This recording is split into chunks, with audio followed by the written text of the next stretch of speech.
Hello বন্ধুরা, আমি সৃঞ্জয় চলে এলাম আরও একটা নতুন ভিডিও নিয়ে। এবং এই ভিডিওটাতে যে বিষয়টা নিয়ে কথা বলা শুরু করছি, মানে যে বিষয়টা নিয়ে কথা বলবো প্ল্যান করেছি, তোমরা অলরেডি থাম্বনেল দেখে বুঝে গেছো। এবং আমি ড্যাম শিওর মুভি রিলেটেড যত ইউটিউব চ্যানেল আছে তাদের কেউ এই বিষয়টাকে টার্গেট করে ভিডিও করবে না, আমি ড্যাম শিওর। কিন্তু আমি রিকোয়েস্ট করব এই বিষয়টা নিয়ে কথা মানে ভোকাল হওয়ার জন্য সমস্ত আমাদের যারা ইউটিউব কমিউনিটির ভাইরা আছে, আমি তাদের রিকোয়েস্ট করবো, কেন আমরা চুপ থাকবো? কেন, যখন চোখের সামনে দেখতে পাচ্ছি একটা, আমরা যেহেতু ফিল্ম নিয়ে কথাবার্তা বলি এবং সেই ফিল্ম জগতের একজন নক্ষত্র দীপক অধিকারী, এবং আমরা খুব ভালো করে জানি, আমরা প্রচুর ভিডিওতেও এই কথা বলি যে দেবদা, আমি অভিনেতা দেবকে নিয়ে কিন্তু কথা এখানে খুব একটা বলছি না, আমি পার্সন দেবকে নিয়ে কথা বলছি এবং রাজনীতিবিদ দেবকে নিয়ে কথা বলতে এসছি। এবং আমরা সবসময় আলোচনা করি যে এই মানুষটা সবসময় সাধারণ মানুষের পাশে থাকার চেষ্টা করেন এবং একজন গুড হিউম্যান বিং, প্রচণ্ড ভালো মানুষ। তো এরকম একটা মানুষকে যখন ইচ্ছে করে হেনস্থা করার চেষ্টা করা হয়, এবং কে করছেন সেটাই সবচেয়ে বড় ইম্পর্ট্যান্ট একটা পার্সন, সেও একটা ইম্পর্ট্যান্ট পার্সন, যদিও তার ইম্পর্টেন্স আমার কাছে খুব একটা নেই, কিন্তু তার যে পদ, সেই পদটা কিন্তু খুব ইম্পর্ট্যান্ট। সেই জায়গা থেকে দাঁড়িয়ে তার একটা ফাট করে একটা যে টুইটটা বেশ কিছু মানুষকে ট্রিগার করছে দেবদার মতো একটা মানুষের এগেনস্টে। আমার মনে হয়, যেহেতু আমরা সিনেমা নিয়ে কথাবার্তা বলি এবং এই মানুষটাকে খুব ভালোবাসি, পছন্দ করি, আমার মনে হয় তাদের কিন্তু প্রতিবাদ করাটা উচিত। এটা আমার মত। যাই হোক, এক্সট্রা কথা না বলে এক্স্যাক্টলি মোদ্দাতে সোজা চলে আসি। আমি আজকে নাম করেই ভিডিওটা করছি। আমরা জানি তৃণমূল কংগ্রেস, তার মুখপাত্র, তার নাম কুণাল ঘোষ। কুণালবাবুকে একজন জার্নালিস্ট হিসেবে, পুরনো জার্নালিস্ট হিসেবে আমি সম্মান জানাই, আমি খুব শ্রদ্ধা করি, এটা বলা যেতে পারে। তার কর্মজীবনে তিনি অনেক বড় একজন সাংবাদিক, সেই কারণে ওনাকে সম্মানটা করি।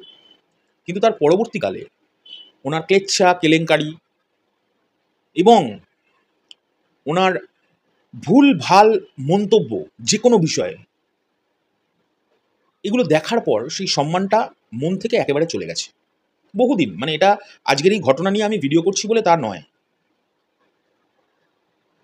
আমার ওনার এই মন্তব্যের ছিঁড়িছাদ দেখে একটা জিনিস মনে হয়েছে যে এমনি এমনি যে সিচুয়েশনে এখন তার দল আছেন, তার দল যে সিচুয়েশন বা যে পজিশনে মানুষের মনের মধ্যে জাস্ট নাও এই সিচুয়েশনটা যে সিচুয়েশনের মধ্যে আছে, এরকম একটা মোমেন্টে উনি নিজেই যথেষ্ট ম্যাডামের, আমি নাম না করে বলছি, ম্যাডামের এবং ওনার দলের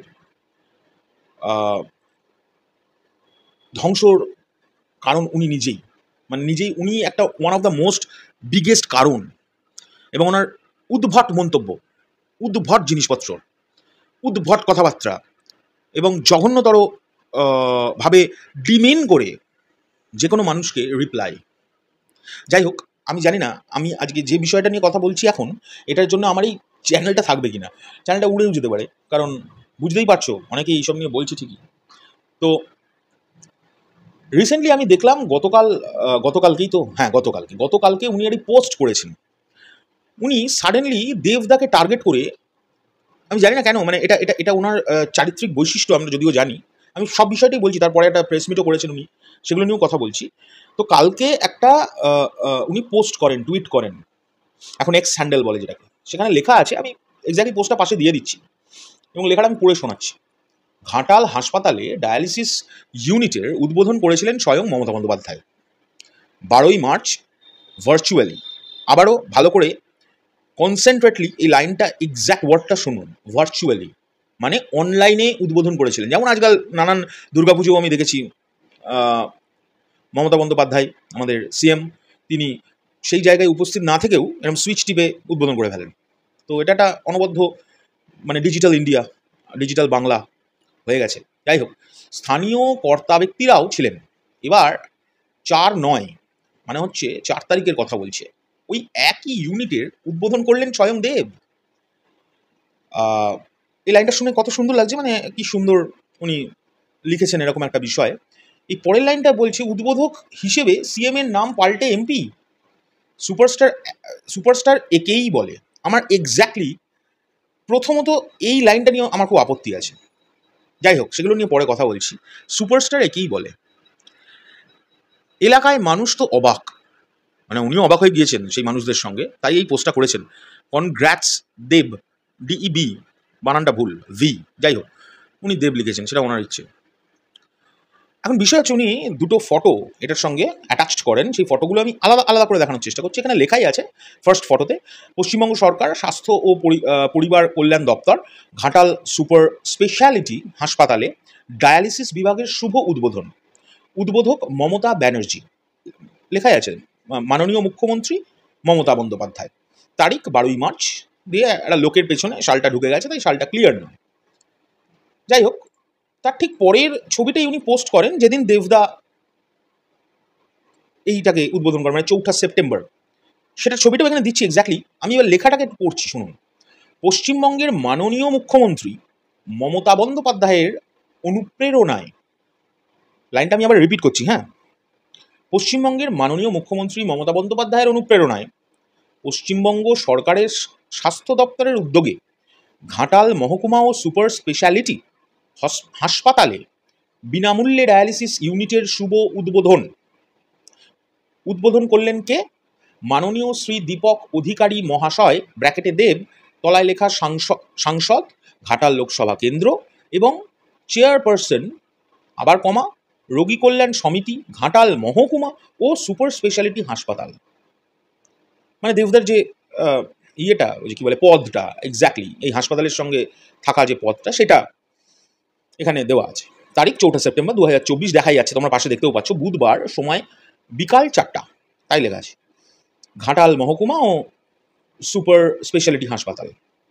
এখন বিষয় হচ্ছে, এই পোস্টটা করার পর দেবদা স্বাভাবিক ঘাবড়ে গেছে, কারণ দেবদাকে কোয়েশ্চেন তোলা হচ্ছে যে একজন মুখ্যমন্ত্রী একটা জিনিসের উদ্বোধন করে দেওয়ার পরে কি করে একজন এমপি সেটাকে আবার পুনরায় উদ্বোধন করলেন, এটা কোয়েশ্চেন।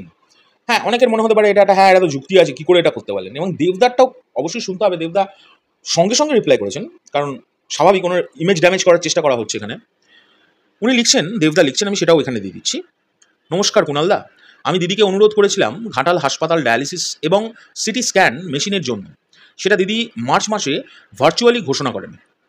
1 সপ্তাহ আগে মেশিনগুলো আসে।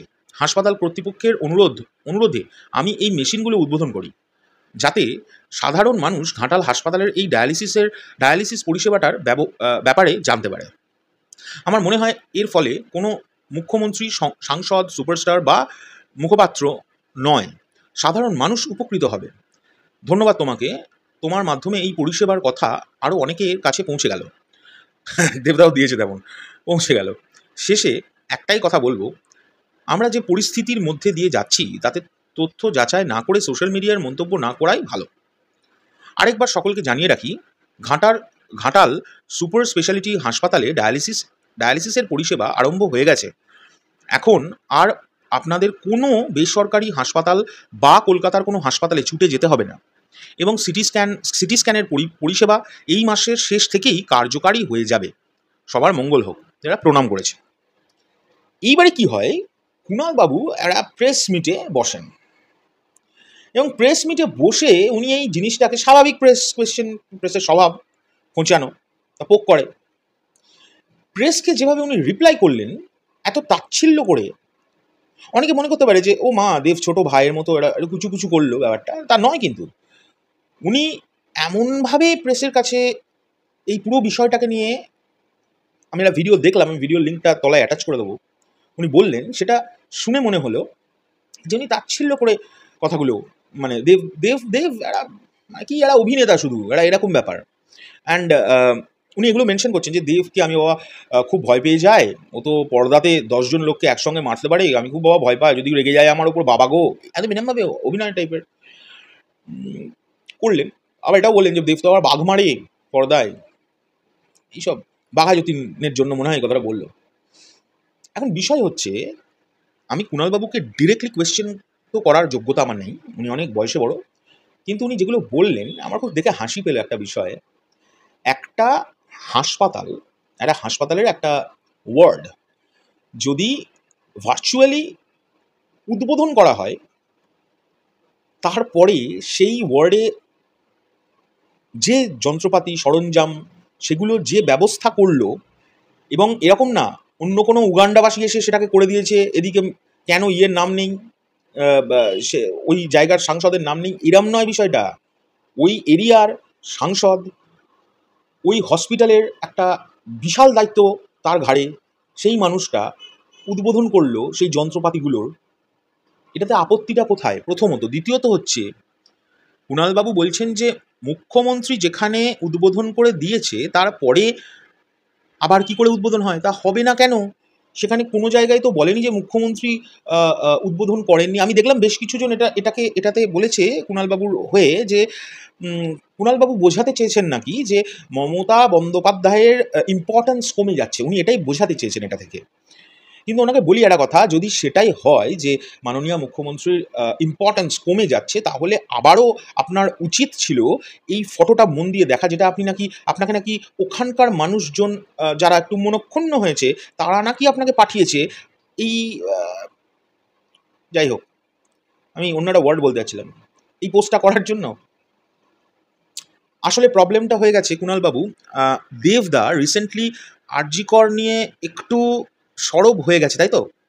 মানে একটু সত্যি কথা একটু অন্যভাবে একটু বলে ফেলছে, তাই না?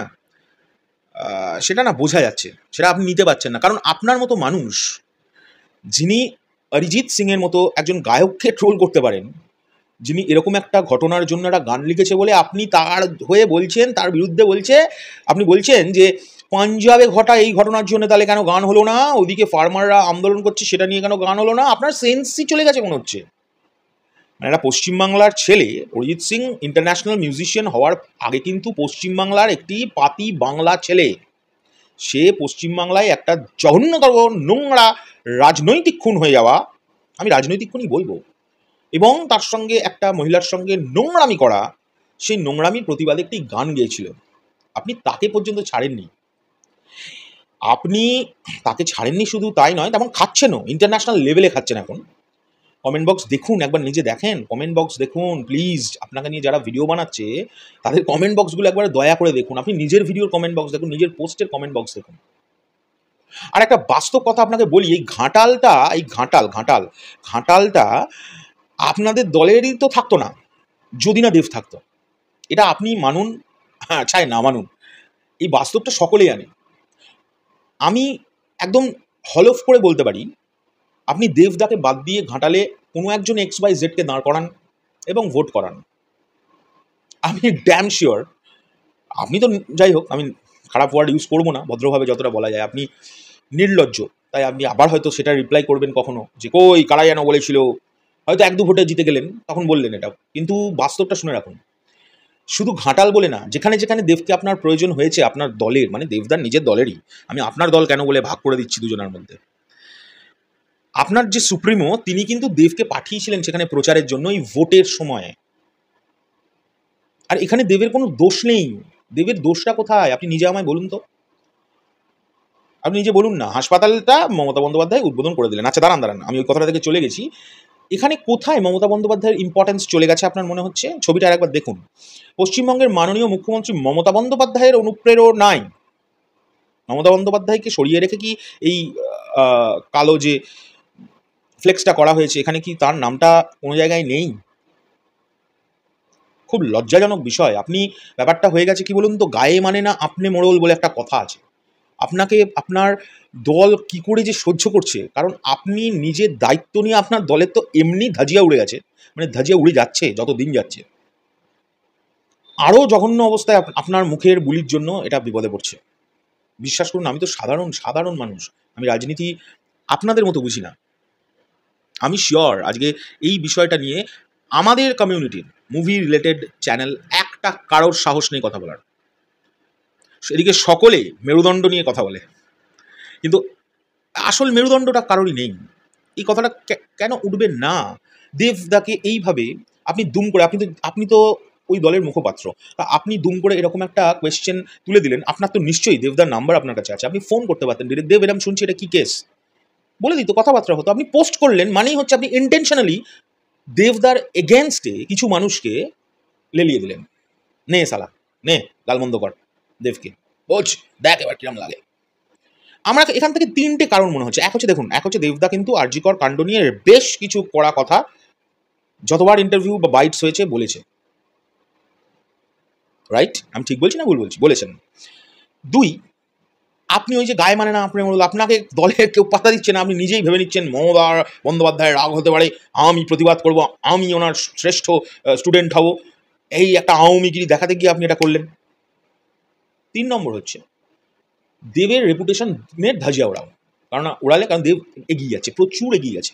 দেবের ইম্পর্টেন্স আমি যতদূর যা বুঝেছি বা জানি, আপনার দলে দেবের ইম্পর্টেন্স আপনার থেকে খুব একটা কম না, সেটা আপনিও জানেন।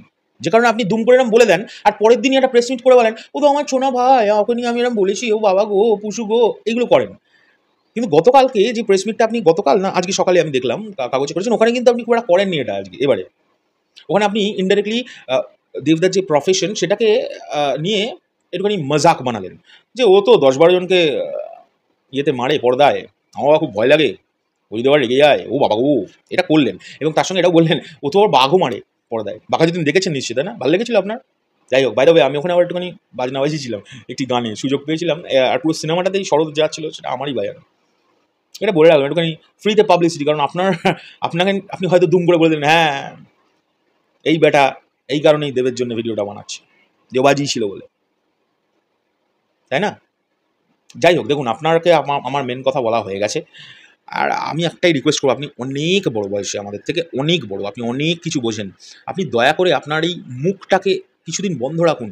আপনি কথা বললেই, এই যে আপনি ভয় পাচ্ছিলেন না আজকে, আপনি বললেন না যে দেব, বাবা দেব যদি আমার উপর রেগে যায়, বাবা ও তো পর্দায় এত লোক মারে বাঘ মারে এসব বলছিলেন, তো আমি আপনাকে বুদ্ধি দেবো একটা, এই যে আন্দোলনটা চলছে না, আপনি ওখানে উইদাউট এনি সিকিউরিটি সোজা গিয়ে দাঁড়ান, আপনি বুঝতে পারবেন আপনার ভয় কাকে বলে। আম জনতার ভয় তো আপনি পেয়েওছেন এর আগে, আপনি জানেন তো আম জনতার ভয় কাকে বলে। আমি খুব একটা ক্লিয়ার করে বলতে চাইছি না। টাটা বন্ধুরা, আমার এই ভিডিওটা আমি শুধুমাত্র তৈরি করলাম এটার এগেনস্টে, তার কারণ একটা অসম্ভব ভালো মানুষকে, একটা অসম্ভব ভালো অভিনেতাকে, একটা অসম্ভব মানে দায়িত্বপূর্ণ সমাজের একটা সাংসদ, যে দায়িত্বপূর্ণ সাংসদ, তাকে পাবলিকলি হেনস্থা করার অধিকার কারণ নেই। আমি ঘাটালের বাসিন্দা নই, কিন্তু ঘাটালে দেবদা যে কাজকর্মগুলো করছেন সেটা দেখবার মতো। এবং আমার তো মনে হয় আর ক বছর পর সারা পশ্চিমবাংলার মানুষ বলবে, দেব আমার এখান থেকে দাঁড়া প্লিজ, তাহলে অন্তত আমার এই জায়গাটা উন্নতি হয়ে যাবে। স্যালুট দেবদা। আর এই ভিডিওটা শুধুই কিন্তু ফ্যান ক্যাটার করার জন্য করলাম না, এই বিষয়টা নিয়ে যদি ফ্যান ক্যাটারই করতে হয় অন্যরা একটু করুক না, আমি চাইছি অন্যরা এই বিষয়টা নিয়ে অন্তত ক্যাটার করার জন্য ভিডিওটা করুক। প্রতিবাদ তো হওয়া উচিত সব জায়গা থেকে। চললাম।